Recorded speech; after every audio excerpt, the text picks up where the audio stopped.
So, I don't know, Rabbi Zion's not here, but he wanted us just to talk about the whole union of a Heter Meiah Rabbanim. So I mentioned this a few weeks ago, and people were interested in to explain the history of a Heter Meiah Rabbanim and how it works, the Heter Meiah Rabbanim. How does it, what happened was, let me just say, interesting historical, one of the last who tried to explain it. Most don't explain it this way, but there's a Yavitz who claims that the reason the Ashkenazim made the gzeira of not to marry two wives was because by the Goyim it wasn't allowed. It would have put the Jews in danger that they don't treat the woman right. That's why the Sfardim did, the Ashkenazim did. But the Rishonim don't say that. That's a big chiddush. The Rishonim absolutely don't look at it this way. They say, very simple, it was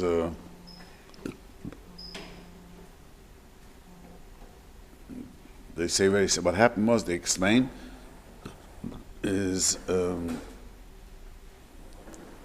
explain what the Rajba is the one who explains it. He says people became, like today, dad be dad, should say, he marries one and doesn't get along, marries another one, abandons her. So it costs the ksuba doesn't cost much money. I explained this once before. The ksuba, the price of silver from Bavel to the price of silver in Europe was drastically less. Like today, an Ashkenazi ksuba, remember we spoke about it? The maximum is bobkas. I mean, the maximum is $22,000. If you even if you, who knows what, but you came in mechayiv a person, it's $8,000. But your lawyer, how does it called? You put down money for the lawyer. How's it called? Whatever it's called, just to the retainer itself will cost you $25,000. No one in Ashkenaz words says, it's too expensive to get divorced. That's not. But the Sfardim, yes, Sfardim, I've seen ksuba, it says $1 million, and, that makes it harder. And so that's why it became very, very hefker. So, they would, so the Rabbi Gershon made a tikkun that he said that you cannot marry another wife, two wives. Finished. And also they made a tikkun, you shouldn't give a get bal korcha. What happened was, I don't like her, throw a get, very easy to get rid of her, get another one. Because, there are a percentage of the population who is incredibly irresponsible, like we see, you see nowadays. There is a percentage of the people that way. So that's the simple explanation. Some learn, there's a famous book written, I forgot his name, but the Babish was the first one printed in the 60s, the Marcus Lehman. And he claims that Rabbi Gershon made the Tikkun because he had two wives and they were fighting her crazy. But that's not true. No, that wasn't Rabbi Gershon. Some say it was very difficult. It became very difficult. Guy told me that he has a Svardish guy who, his great grandparents of Tunisia, and he did research. And his grandfather had two wives because one wife didn't have children. But the Svardim, if you didn't bear children, you were allowed to marry. They were fighting so bad that his great-grandfather from Tunisia ran to Egypt. And there's a letter from Tunisia Bezdin writing to the Egyptian Bezdin to please send them back home. Now, he has two wives and 5 children. It was so difficult. It was, and this was like, one had children, one didn't. I met one, the Sfardi, he told me that same thing happened. His grandparent, his grandmother was the niece of the other one's wife. You understand what happened? Let's say Yankov married a lady. She didn't have children for many years. So she convinced her husband to marry her niece, and she had children, and it was the nicest relationship they had. She helped with the children. She was so devoted, and he said it was, but not most often. It's a disaster. Let's face it, women are jealous of your neighbors, they drive a better car than she does, yes. I heard today the Chinese symbol of war is 2 wives and you're one.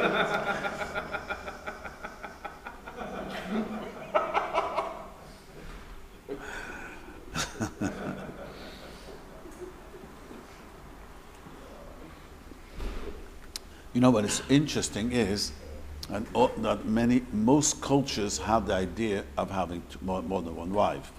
It's not just the Chinese, and this was accepted. That's what I tell young people when they get married. That very often you get married, you think your fantasies go away. You get married, men fantasize other women because a man is wired to have more than one wife. So even though he's happily married, but that doesn't mean the Yetzer Hara is not going to say, I could have had that one too. You know what I mean? That's the power of the Yetzer Hara. So that's a second reason why the place can bring. You want to ask something? No. The second reason why the place can bring down. So then there's a famous question. What happened if there was the Ran was a Sfardi, and he was asked this question. He says, if the wife says to her husband, I'm giving you permission to marry another one, is that okay for the Ashkenazim? And it was such a similar case. The lady didn't bear children. He says, I don't want to get divorced. Marry another one. I'll give you permission. So the Ran says, maybe the whole thing was fighting. The whole thing was because it was a terrible situation. But she's Meichel. Then the right says, I must tell you the truth. I'm a Sfardi. It's very cute. I'm a Sfardi. I don't know how the minig was. You have to ask Ashkenaz, the Rabbanim. They should explain to you. And the minig was, they didn't allow getting married to two wives, even if they didn't have children. They made you, the minig in Klal Yisrael was, even if a lady says yes, and even if she says, and the reason the husband wants to marry another wife because she cannot bear children, the minig was not to have two wives, the minig was to get divorced. And if she doesn't want to take a divorce, I'll explain later, that was the base of a Heter Rabbanim. Now, that's a big chiddush, because the Gemara says if a man is married to a lady for 10 years and doesn't bear children, he has to divorce her. Either you go live in Israel and wait another 10 years, or get divorced. Remember, we spoke about this over here once. We don't force anyone divorced, but you have to get divorced. You can't have children. See, today it's a different world. Today, people have come to me as a rabbi, they know exactly whose problem it is. That's a whole different world today. And it's clearly, sometimes it's her fault, sometimes they don't know, but most 99% of the time, the doctors know exactly what the problem really lies on. And therefore, we don't have this forcing a get. A guy knows that he's at fault. So if she doesn't mind, she doesn't mind. She doesn't mind that, doesn't mind not having children. Forcing the divorce after 10 years of no children, that's only from her side, so to speak? For the husband. Meaning, is there an obligation that both of them need to get divorced? No. She has a right for a get, saying, since you're not bearing children, who's going to take care of me when I get old? Not because of the mitzvah. But if she says this, I was once in the Din Torah, and a lady, it was so clear, she didn't know what to say. And so clear that someone taught her that. She wanted to get, there was really no reason, silly reasons why she wanted to get. But you can't, we don't have children, and I need someone to take care when I get old. It was very clear to us, someone told her to say this, Or it's ground, because, we took a test, and it's not so she can have children. Truth is that a man has a chiyuv to divorce a wife if he doesn't have children, or to do everything. A guy asked me, a father from a boy, it wasn't the father of this young man asked me, is my son obligated to do all these crazy tests? There's a way, sometimes they can help you, not make an operation, it's a very low, cells. What? Success rate? Yeah, no, count, sperm count. But they could take out straight from the eggs, from the testicles, take out zera, and that's how they could. So it's a very expensive operation, very painful operation.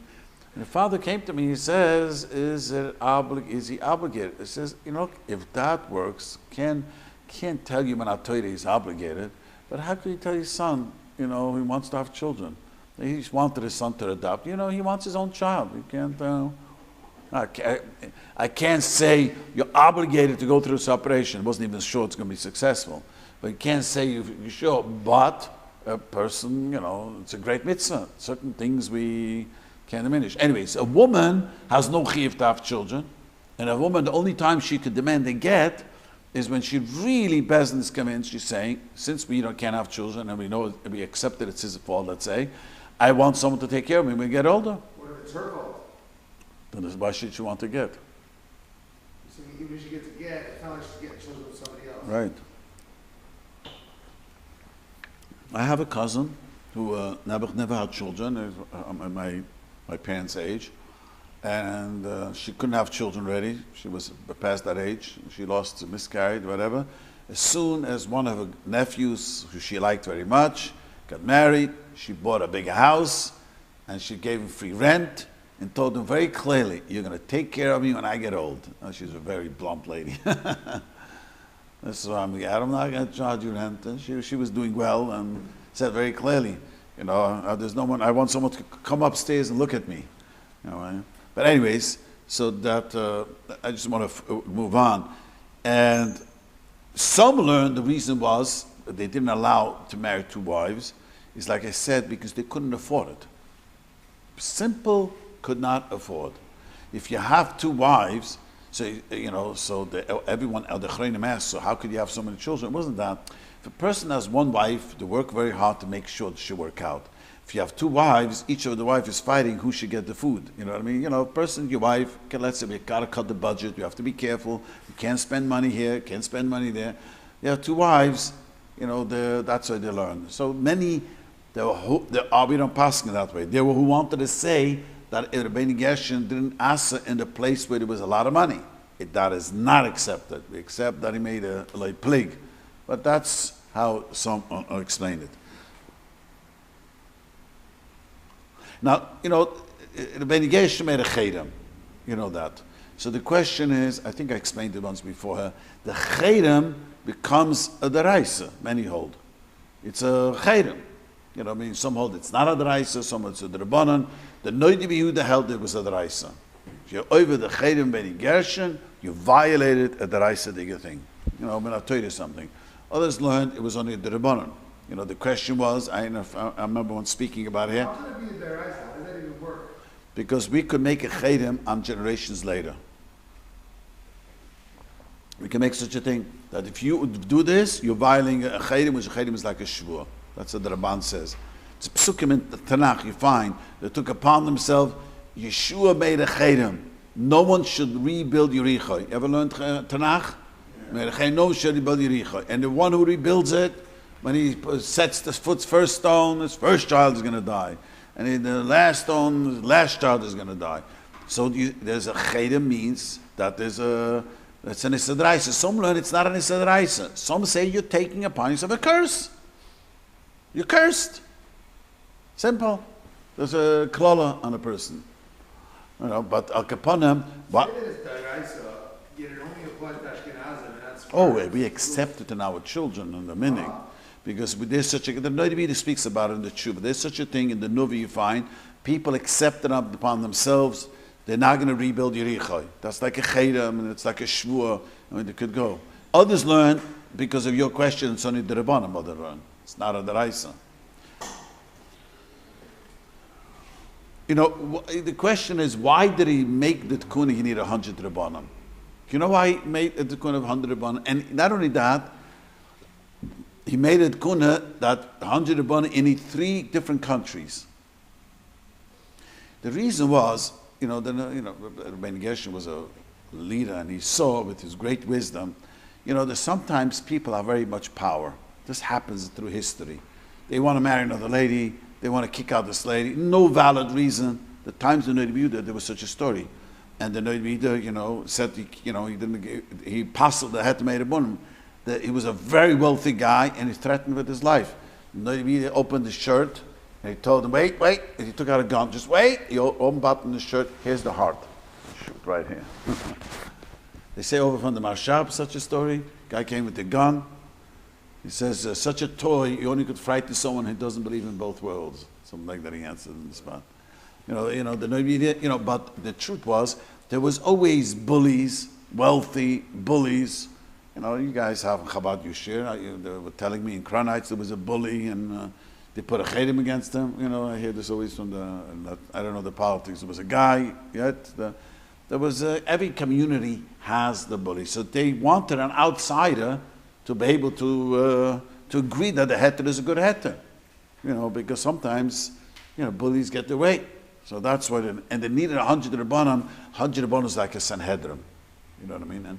And you don't give a Heter Meiah Rabbanim for no reason. It has to be a valid reason. They can't have children just because I don't like her. A guy came to me, a Rav came to me, believe it or not. He wanted I should make a Heter Rabbanim. What's the problem? She doesn't want to take a get. Why do you want to give her a get? Because I don't like her. I said, I can't make a Heter Rabbanim this way. She says, I fell out, in America is a different word, I fell out of love. I'm sure you heard that expression. Fall back in, Yeah, I'm just saying, there's no such a thing.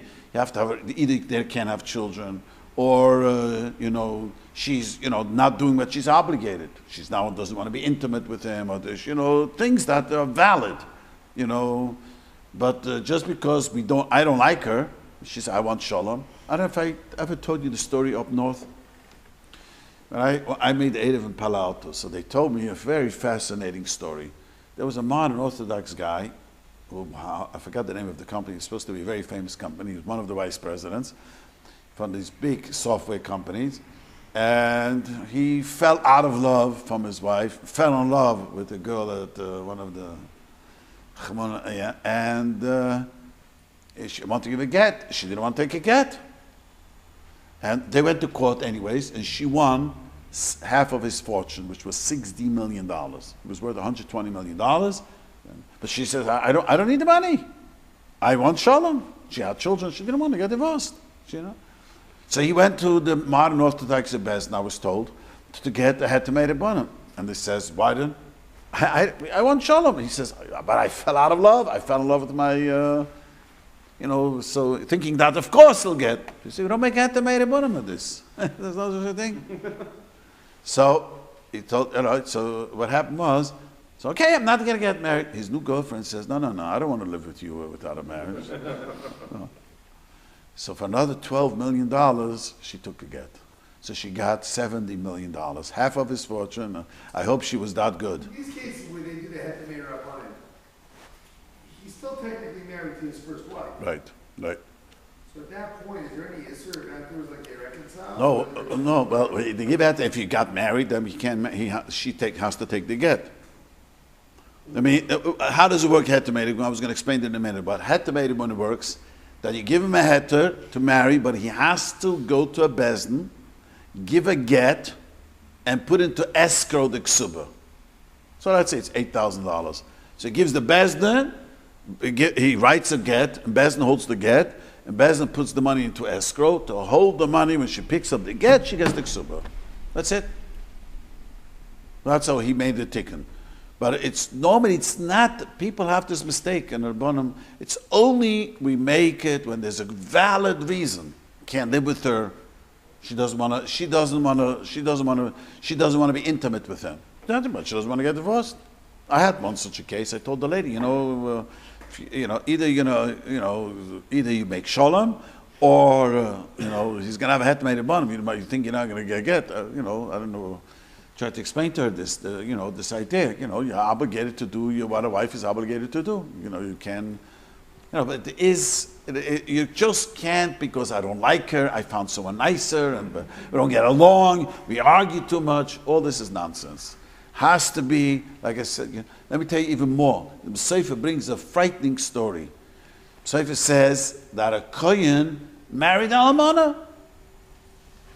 And because the kohen knew who her husband was. After he got married to her, he found out that as a young lady, she was divorced. She got married a very short time, and she never told him. She didn't want to take a get. For the right price, you'll get anything. But she didn't want to take a get. So the shoyel thought, there's such a place, of course, you don't even need a Heter Meiah Rabbanim. Get married. He says, no, you still have to have a Heter Meiah Rabbanim. Even though she fooled him. And even though... Wait, you would still need a Heter Meiah Rabbanim. Right. But that would be legitimate. For sure legitimate. But the shoyel thought that you don't even need a Heter Meiah Rabbanim. That's what the shoyel thought. How else would you do it? Just so many hold that. The others disagree with the Sefer. He says when the lady lied to him and he's living in a sin, kohen cannot live with her. The kohen cannot live with the lady that was the divorced lady. So the kohen cannot live with her. Since the kohen cannot live with her, she fooled him. So many held you don't need a hetimated bonim. She doesn't want to take the get. L'chaim and shulam. Null and void from the beginning. Right. Well, you don't say null and void. That's a whole sugya. What are you asking is a good question. Why don't you say it's null and void from the beginning? Well, the Gemara says, a very interesting Gemara talks about. Yeah, but it's asking better. So then surely it should be void. Right, and surely the Gemara says, you know what? He was a kohen. You know why he didn't check it out so much? He couldn't care less if she's divorced. We are really worried about such people. You know, about such people, you would have told me, I'm madly in love with her. You know, I had a guy, I found out later who is it, but this is recently, Mama. She called me up anonymous. He tells me, can I undo my Kedushin? Why would you undo your Kedushin? So he tells me a very strange story. He got divorced from his wife, and then he met a lady, and and he's a kohen, and he married a grusha. And I says, the Masad Kedushin didn't know. For the right price, he did it for me. That's what he tells me. But he's married, and every time he's intimate with his wife, his conscience kicks in. Hey, I just can't take it anymore. No, I said, get divorced. If she doesn't want to take a divorce, there's no problem. Just tell her there's going to be a heter made upon him. She took the get. They got divorced. But we don't make we don't say just because they fooled him, you don't need a heter made upon him. I remember somebody mentioning that the Rabbinic Gershon's thing was only going to last 1 millennium, 1,000 years. Right. Well, that's true. That's why the question is, what did he say? Did he say that it's only lasting 1,000 years, or did he say if you accept it afterwards, it's going to keep on going? Most poskim held that he said it's only, but if you keep on doing it, it will go on forever. It's true. The Shiurim, they talk about this. That this is a big talk in the poskim. But it's amazing how he thought that it needed 1,000 years. Now the question is, which one is worse? To give a get bal karcha, which is worse, or to marry 2 wives? So the poskim said the meaning was never to give a get bal karcha, never. We only give a heter made upon to marry another lady. Never give the get bal karcha, because bal karcha, even the Svardim don't. You know that the Svardim also have this meaning. They don't have a chayrim, but they never do a get bal karcha. And Eretz Yisrael, they went and they passled a bezdin that gave a get bal karcha over here. Wait, Gave it here? where was there a resident to that? There was a rabbi over here who made a get, and he made a forceful get. That's what he said about karcha, forceful get. And the bezdin since then, Yerushalayim, does not want to accept the gittin that this rabbi writes. Because even though he's a Svardi, that even the Svardim never, always were makpid not to give a forceful get. Is it the woman who's forced, you're saying, or the man? The woman can never force a man to give a get. Right. Okay. That's the problem of the gunis. Right. That's the real problem when a husband is in action. That's a really serious problem. So this was forced, meaning they forced the wife to accept it? Even though she didn't want to? She didn't want to. Went to her house, they threw a get into her house. Even that is a big avla. Threw it in her yard. Yeah, that's it. Shiurim says never to do that. So this rabbi who did it should never make a get anymore. You can't trust this getting. What about all the people that had getting from him in the past? Yeah. Well, I wouldn't say that. It's hard. I want to explain something. Today, get is not so. It's when a person writes a get. If we have a system how to do it, and it's. But I would never tell anyone to go to this rabbi to have a get written. Since that story, I tell people, come to me, don't go to him. Did that count for that woman? What? That woman refused to count for that? I don't know. I don't know the story. I just heard this. I don't know who it was and what. Doesn't she have to catch it a certain way? Right. That's a tick in the Rabbanim. It has to be in the hand, not to throw into a possession. Min Torah, you throw it into an apartment or into her house. The get is a get.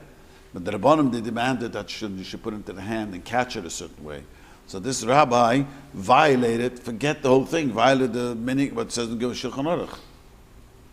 You know what it is? For the right price, you can get a corrupt rabbi, unfortunately. So it's the old question, unfortunately. Start a website, Heter Rabbanim.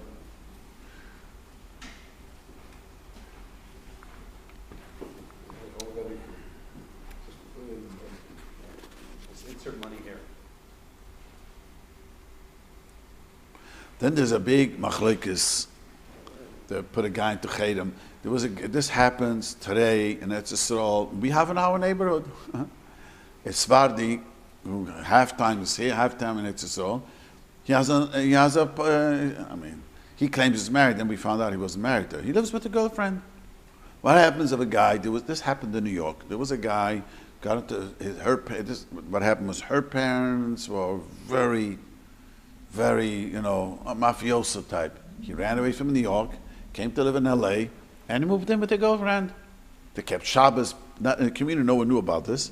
And they accepted him, and the community, and they thought, we're a married couple. And it turned out he wasn't married to her, but they were, and it turned out they were giving him tzoros, ran away, lived here with her girlfriend, and lived like a pelagish without being married.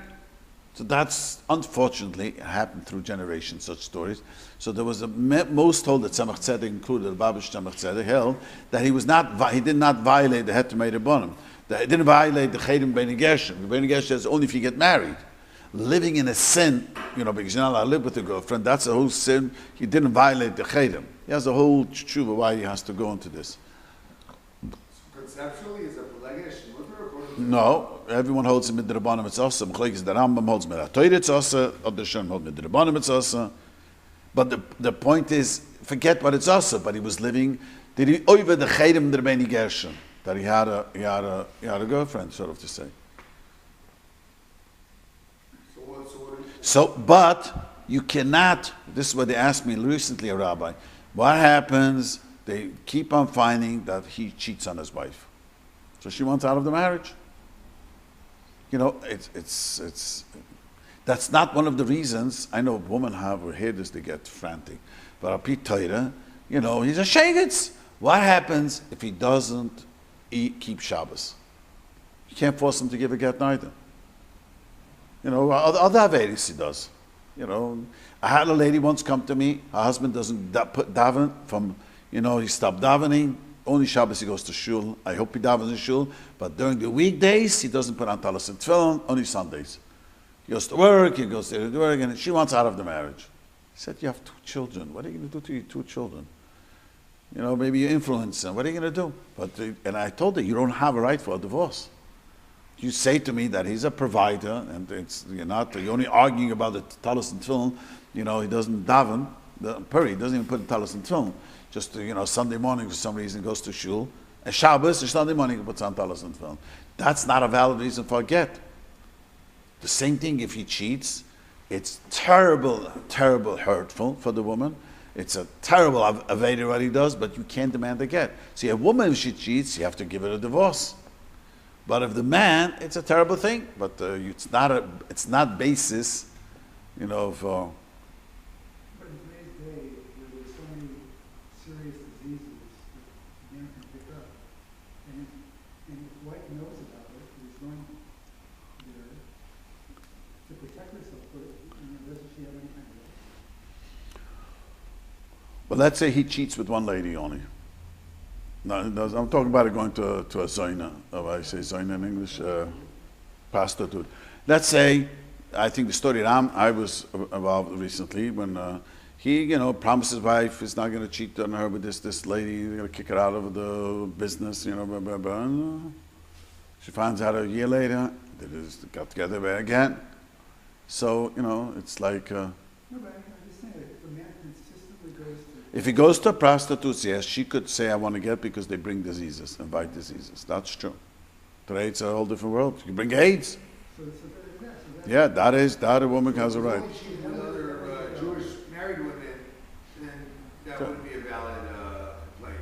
Also not, because It's not there's no diseases, but if he's going to if you're going to a Buta Zoinus, You know, you don't have to make it so drastic. Cheat with a married lady. This guy was cheating with the oldest single girl. Was working in the business with him.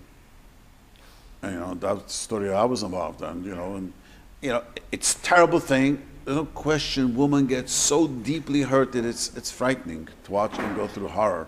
But Al Pi Torah, she comes to Bez and she can demand a get. It's very, you know. Literally, the Rav will make the distinction to say, depending on who he was. Yeah, but he's, what's your first name? unfavorable with, He's asking, that's a whole different story. The Ab men, Rahman al-Islam, who are addicted to go to prostitutes, they pick up all diseases.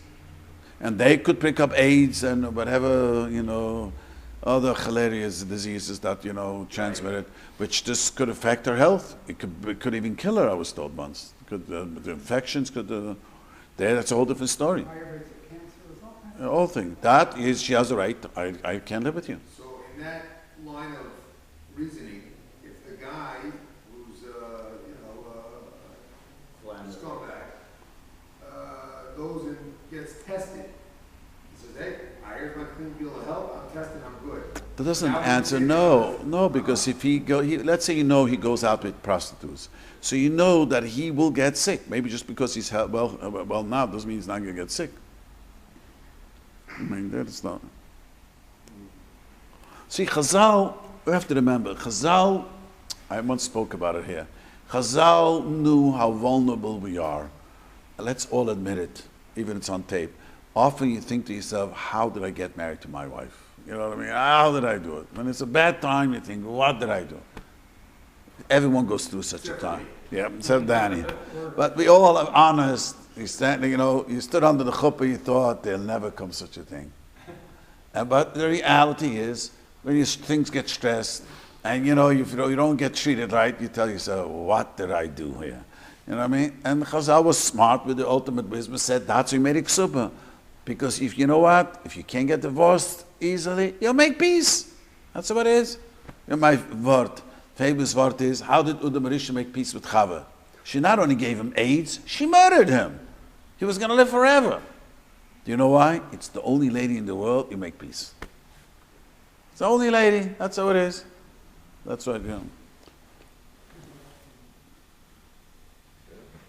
Why does it seem like it's easier nowadays to get a divorce? People are willing to get divorced quickly. That's why. Well, then wasn't Tell you why. Yeah, but Tell you why. In a it's time, difficult. yes. See, today, let me explain something. Today, why is the divorce rate so high today? Let's start this way. It used to be a man could not live without a woman, meaning to say there was no restaurants to go out eat. There was no one going to do his laundry. Couldn't live. Literally, couldn't live. A man who didn't have a wife was very difficult to live. A lady, there was no jobs. My mother says in Europe, you know who worked? In Yiddish they call it the peasants, the woman. A lady, there was nothing working. There was no jobs, office jobs, they didn't exist. A man needed a lady. If you need each other so badly, you learn how to live peacefully. Today, a man thinks to himself, look, you're cleaning the house, I could get a shiksa Mexican, a few dollars an hour to clean the house. Cooking, I could get, pre-made cook. If he doesn't get respect and what he thinks, what he needs, he gets agitated. A woman also, she says, okay, she's supporting the wife, me and the family. Many women earn a lot more than the husbands. So why do I need this if you don't respect me? Today, what keeps the marriage together is great respect to each other. Because deep down, you both know, if you don't respect me and, what are you doing? I mean, whatever you're doing, I could really get a substitute. I could get someone to cook and I could get the chicks to clean. The wealthy people in my neighborhood, they have a cook and they have a cleaning lady. And they're still married. What? And they're still married. Yeah, well, they have to work on the marriage harder. That's the truth.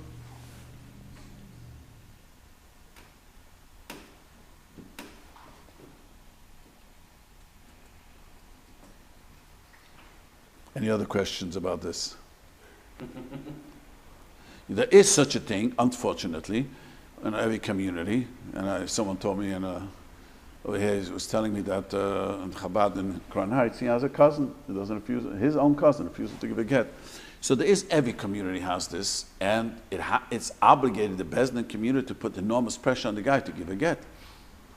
You know, like sometimes for no reason, you know, no valid reason, people don't want to give a get. It's a horrible sin. It's horrible to sit back and let it just go. That's terrible, terrible. Rabbi, how does it work as far as like edus in this regard? Like we say, like a woman, if she admits or something, we don't believe her, Woman says that I cheated, we don't believe her. right? If a man says that he cheated So what? There's nothing to believe, not to with believe. that woman, You also, we don't believe her. We don't believe a guy says I cheated with that married woman. We don't believe him. huh? We don't believe him. He's a echad, so we don't believe him. So when would you say that she's, you know? When there's also when there's, it's called reglaim ledover. Reglaim ledover means when there's great it's a proof. I will Evidence to back it up. I'll tell you a story. There was a young couple, 2 children. The shalom bayis was terrible. He moved out. He would come every morning to help his wife with the children. He said, like, he needs space. And one morning, he comes, and he never takes out the garbage. He's waiting around. He takes out the garbage. He shakes out the garbage from the bedroom, and out falls a condom. So he confronted her, and she broke down crying that she's so lonely, and she got a goyish boyfriend that she knew in college, and she was crying hysterical. Personally, you were not around. I want to save the marriage. Now, he really believed her, but the only reason he could believe her and accept it is because she didn't plant. She could have planted the thing in the top of the garbage can too. But it wasn't that way. Because I told you, sir, if a lady says, I cheated my husband, she's not Naaman. We don't even know what the Noidi Bida says. The story was like this. A lady was dying, and on her deathbed, she says to her husband, please forgive me, I cheated on you. And she didn't die. Baruch Hashem, she got better. And so they wanted to say, such a case, of course you should believe her. I mean, she thought she was dying. Nobody says, if the Gemara says we don't believe her, maybe she was such a good actress, she got herself in the bed to get out of the marriage. And I'll say we don't believe her. But if there is other reasons why we believe her, circumstance, evidence, Moshe, in this case, I drilled a guy, and he told me very clearly that, she didn't put a condom on top of the garbage, it was buried underneath. I never take out the garbage. We men never like to take out the garbage. He never took it. He was just waiting around, and it's. That's called a Gleiman Dover? That's called a Gleiman Dover. And then she would be also there? Should be also. They got divorced. So interesting. There's no edus at all there. But there is a starker Gleiman Dover. It means there's a lot of. How is it a Gleiman Dover? Evidence. There's a circumstantial evidence. That it wasn't because we don't trust her. We have to think that maybe she planted it there, but it wasn't that way. It was clear it wasn't that way, because it's no. I once had, I'll tell you a story. I once had a therapist come to me and tells me the lady confided him in therapy that she cheated on her husband, and they came to me to make shalom bayis. She says she's not Naaman. Why do you mean she's not Naaman? I could tell when someone says the truth. I said, you can't tell. What nonsense is this? What nonsense? Maybe she told it to you because she wants out of the marriage. But she's going for help. Yeah, there's two, people have 2 parts playing. One part playing this way, one part there. There's no proof. Chazal said, you're not Naaman, it's not Naaman. Don't make a difference if you're the therapist that heard her story or dying on the deathbed, it's not Naaman. But if there's proof, she's not certain that's the story. Yeah, if there's proof. Even if they don't want to get divorced, Even what? they don't want to get divorced, but they have to. If there's proof, then you're right. There's nothing you can do. Explain what proof means. Well, let's say there's 2 witnesses. Yeah, but otherwise, it's or he really believed her, really knows her very well, and not because he really from circumstance, evidence, he really believes her, something like that. Proof has to be that they were together alone. Doesn't have to be. No. If a lady, it's very important what you just asked. The Gemara says, in Shulchan Aruch about it. What happens if a lady will spend a weekend in the Marriott with this guy, married lady? The Gemara says we're on Asal Yichud.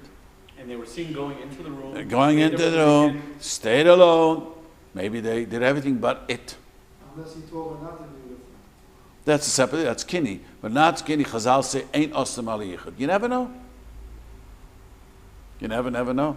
So what's Heter? I thought the whole thing is Heter. Aid is that seemed to, if a husband wanted not to be alone, to aid him so they went in. That's called kinny stira. Or to aid him, or saw the act, whatever, which is rare today nowadays. But when I was young, I learned the Gemara. I said to myself, what do you think? They were playing chess the whole weekend? But a guy told me, who became later told me that before he became from, he spent a day with a lady, and she was a married lady, and she was semi-from, but she wouldn't let him have a beer. Did everything but that, and he was so annoyed at her. Didn't understand that before he was from that. See, Chazal with the ultimate wisdom knew it's very possible. They did everything, but they didn't have any beer. I always say, I'm going to change the topic in a minute. I tell people that nowadays we cannot afford not to have a stellar Shalom Bayis, because it's unfortunately so easy to sin. So easy to sin, so that it's the better your Shalom Bayis is, the less chances you're going to sin. You got to work on it. You have to invest into it, because everyone has difficulty sometimes with the Shalom Bayis, and that's when the Yetzer Hara drives people nuts.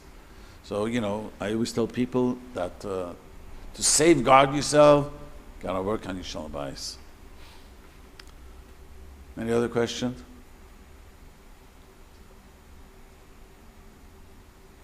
I want to explain another thing that I'm dealing with, unfortunately. And I had a Rav who told the lady she could have an abortion. She was married. An Abortion. She was married for 3 months. She realized that he was nuts. And they got divorced. And the Rav said to her, go get an abortion.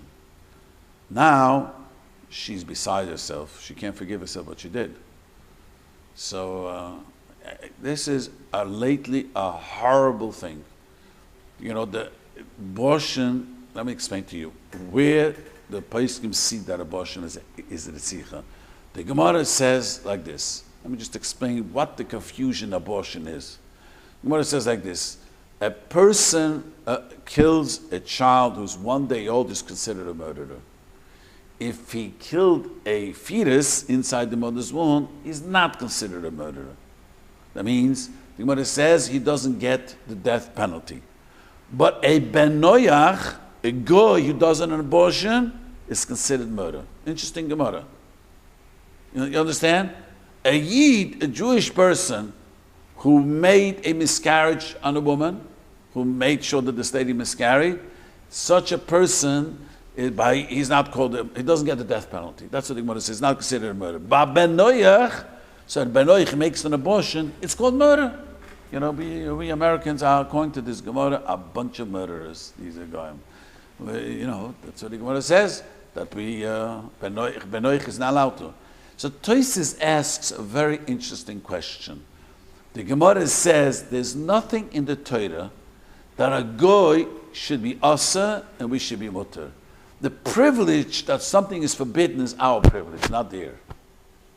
Understanding what his question? When it says mi ikemida, there is no such a thing that a goy should be aser and but us it's mutter. There's no such a thing. That means, so the Tosis asked the kasha, how? What? No, a goy. There's no such a thing. A goy should be something. What it says, mitzvahs. Some guy was going to eat the carbon Pesach. A goy. But that was a goy. That's right.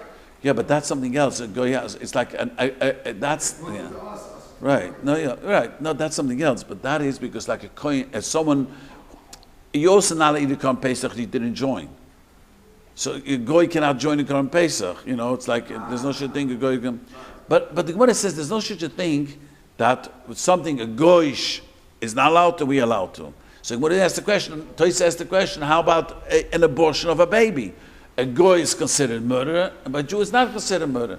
Toys says we don't give him the death penalty for making an abortion, but it is called murder. The Jew. You don't give the Jew who made an abortion the death penalty.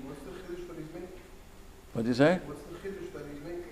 No, the Gemara says a goy. That is called murder. That is called murder. Tosh says it is. So the Gemara seems to say a goy it makes an abortion is murder, and a yid makes an abortion not murder. So Tosh says doesn't mean he's allowed to do it.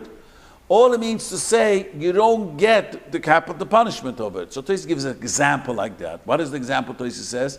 Tosh says if a guy who's dying and you kill him, you consider a murderer, but you don't get the death penalty for that. Guy who's goisis. You know what a goisis means? A guy's last leg in the hospital, just a few days left to his life. So a guy killed him. So he doesn't. It's not considered to get the death penalty, but it's called a retzeach. Why does he not get the death penalty? Because he's dying anyways. So the same Torah says that a goy, we and a Jew both are called retzicha, make an abortion. A goy gets the death penalty even by a fetus. You understand? Is that only by killing by a Goyish baby or a Jewish baby? Doesn't make a difference. Doesn't make a difference. A goy is not allowed to kill a goy. A goy is not allowed to kill a baby. So Tosis clearly says that an abortion is retzicha. You'd say that the capital punishment is an atonement. Here, the sin is so great that capital punishment won't atone for it. Yeah, you could, it's true. You could say that. I'm just explaining. But Tosis does clearly say that an abortion is a retzicha. Just we don't get. Even as of 1 day after the pregnancy. Well, that's a question. But it's 1 day, 3 days? Because even scientists don't know. Is it 1 day it takes conception? They don't know exactly how. Does the morning pill? What does that do? After morning. Well, that's the question. How does it work? That's a scientific question. But I'm going to get back. So there's another interesting Rambam. The Rambam says like this. A woman, I unfortunately had to pass on such a shaila. A lady was pregnant and they found she had cancer on the kidneys. On the kidneys. And they had to start chemotherapy immediately to save, and if not, she's going to die. But you can't give her chemotherapy if she's pregnant. The chemotherapy was going to kill the baby, fetus anyways. So in such a case, the Gemara says you're allowed to abort the baby to save the mother's life. So it's a Gemara. The Gemara says that if a baby, the mother's pregnancy causes the mother to be dangerous in health, so you're allowed to abort the baby in order to save the mother's life. So it's very clearly, the Gemara says, the Rambam explains it, because the baby is called a roidif. You know what a roidif means? The baby, because the baby is causing the mother's illness, let's say this case, the mother had cancer, the baby is causing the mother illness, so the baby is causing the mother illness, so that's why you're allowed to have an abortion. But once the head came out, the Gemara says, once the head comes out and the mother's in danger, we don't say kill the baby because it's born already. You leave it up to Shemaim, who's going to choose who's going to die, who's not going to die. When you said about a rapist, that they're deaf and they might cause that person to have psychological issues or a high chance of suicide, could the same thing be said about a baby, that if the mother's, she's getting divorced, she was married 3 months, she's going to be a single mother, could you use the same... No one commits suicide because they became pregnant. No, there's no suicide with that. But if it's major psychological issues or if it's... Who could predict such a thing? I love when doctors predict the psychological issues, so they need a heter. I wonder how much money the doctor was paid. I once had a lady, the doctor called me up, and she had the baby and she's doing fine. I mean, it's not... Being molested is a proven trauma, and people who are molested, you follow them through life, they're suicidal, they ruin their life. What was the smart of the rabbi that said it's okay to have an abortion? I have no idea. His idea was, what are you going to do now? You're going to get divorced, you're going to have a baby who's going to marry you.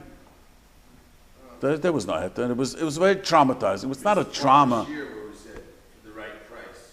The right, See, let me explain something. Let me explain something. Probably the rabbi thought to himself, yeah, this is a trauma, but there's no heter for that. And people, there are single women who have a child, and they finally got married, made a life for themselves. It's not like, I don't want to be on record, if you don't mind. I don't want to be on record. From a modern society. There's another reason why it's clear that you're not allowed to destroy a fetus. You know that a man is not allowed to spill a seed. The main reason he's not allowed to spill a seed is because his mashchis, he ruins his zera. He's not allowed to just waste his seed. So all the Chaim say, if you're not allowed to waste your seed, how can you tell me you're allowed to abort a baby? That's the biggest waste.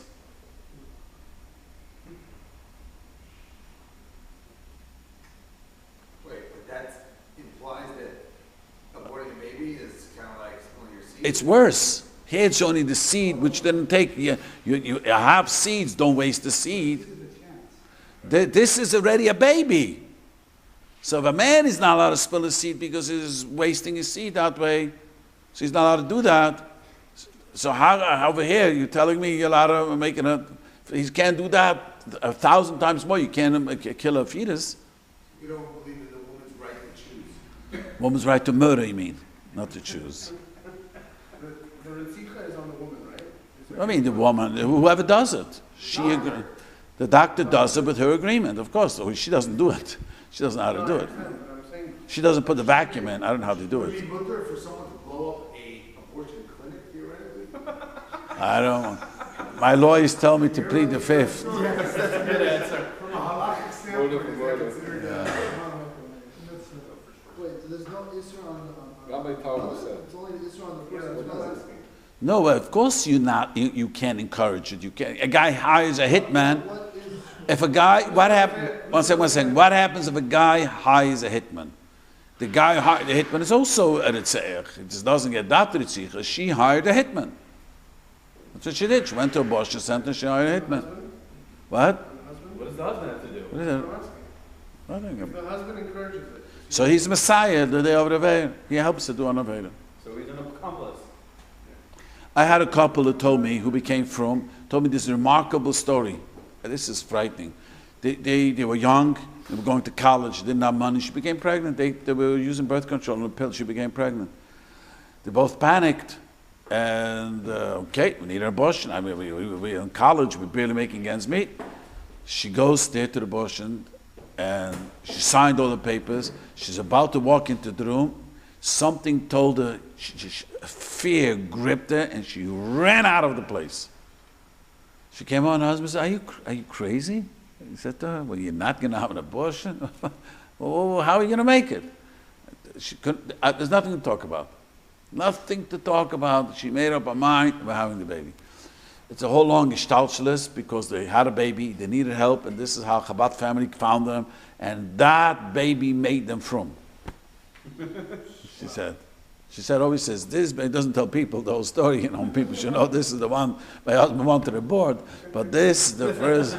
But she tells me that this, because and she has no idea what I told her. She has no idea. A fear gripped her. She was totally secular, it was like, it wasn't like from, it was secular.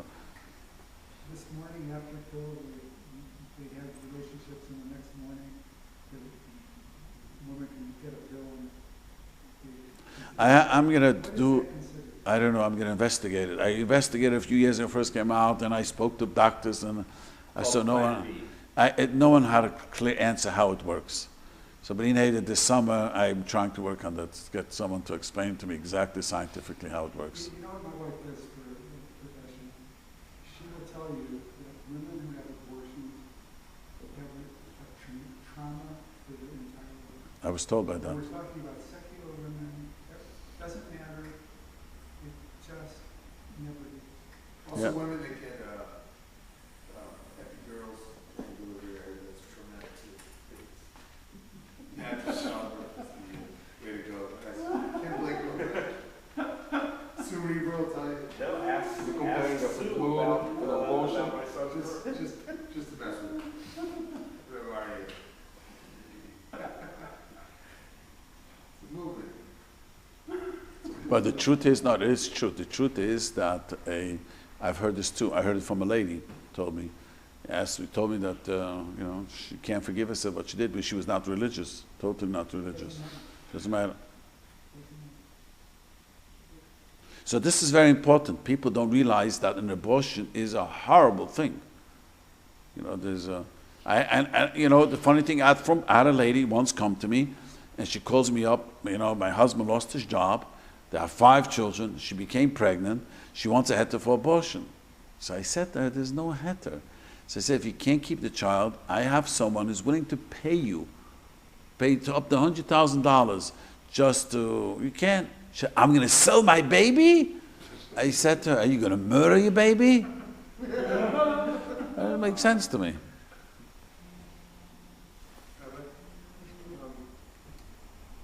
You go ahead. When we have a fast for the first one, I know there's a question I asked. If you have a Miscarriage. miscarriage first, and then the next son, the question was, is the miscarriage, do they have limbs or do they not have limbs? Something like that. If you're questionable... The minig is to fast even if you had a Right. miscarriage. So what I'm asking is, what's the difference if the Question opinion of Ben, not a miscarriage. Oh, if it was a... But miscarriage, you fast the b'char, you go make sure scene. But the question of the opinion of Ben, that depends how much advanced the baby was. That's a big machlokes. So that has no determining factor in... No, nothing to do with this. They're working in Beit HaMikdash. The Chorvs are working in Beit HaMikdash. If they had it before them, if there was a miscarriage before them, they were born. Well, it depends how big the baby was, right? How much the miscarriage was.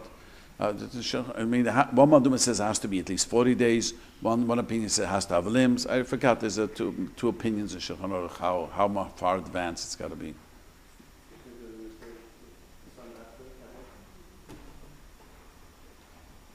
I'm going to tell you an interesting story. I twice had this question. They came to the Torah. One time, the guy claimed that how do I know my brother was a b'chor? Maybe my mom had a miscarriage. Yerusha. Another time, a guy claimed maybe you're not a b'chor. Maybe mom had a cesarean. I said to him, 60 years ago, cesarean was you would have heard about it. That's, if you tell me now, didn't tell you your mom, younger, but 60 years ago, 65 years ago, cesarean was very, very rare. It wasn't like today, they do it, the cheaper the dozen, you know what I'm saying? But it's It wasn't so rare. I was sincere. yeah, but it wasn't common as today. Today it's huge, the percentages. It's a huge percentage. Because the doctors make more money. Yeah, it's true. You can't all say that too. The midwife group over there will tell you all about it. That's impossible. It's not examining. Look at that was her wife. I gotta figure it out. All right, can we talk about the fast day tomorrow for a second? Yes, what's your question? Fast. In general, we fast, but what are the rules about breaking this one as it relates to some of the other fasts? Well, a pregnant woman, Let let me just say, a pregnant woman, a nursing mother, or even a lady who gave birth in the last 2 years, doesn't have to fast. 24 months. Yes. She had a baby in the last 24 months, she doesn't have to fast. But, and again, if there are people who fast horribly, of course everyone is hungry, and of course you get a headache. I mean, just part of fast. I mean, just it's given. But there are people who get sick and mamish, and so for story it depends, chemical. But a woman who's either is pregnant or just 2 years after birth, she doesn't have to fast. You think any painkillers with a little water? Without water. People think you have to have water. You don't need water. And if you're not well, you don't have to. If you're not well, people take medications. People who are, they're not allowed to fast. Suppose that like a 16-year-old girl is going on a boat and she has to be on the boat and she gets seasick or whatever. You should take it down and just take it without water. Why does she have to go on the boat? That's the question. She's on a research program. That's just it, take her without water, it's In the time. marine biology, and she has to go to this place. Or not, sir. Yeah, but they didn't put a pad on for the seasick? Patch? What? That's what they do, they give a patch. The night before. A few hours before they give it. No, they give it right before. Okay, we'll stop over here.